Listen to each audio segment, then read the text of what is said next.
பங்குனி நாளில் பால்குடம் ஏந்தி பாமாலை பாடி வந்தோமே முருகன் தாளில் பூமாலை சூடி நின்றோமே.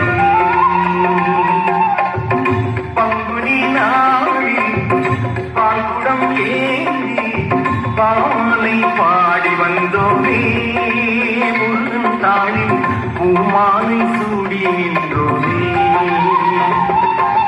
கார்த்திகை மாதம் கண்மணி வேல கோயில் வந்தோமே குமரன் காவடி ஏறுகின்றோமே அழகன் முருகன் சேவடி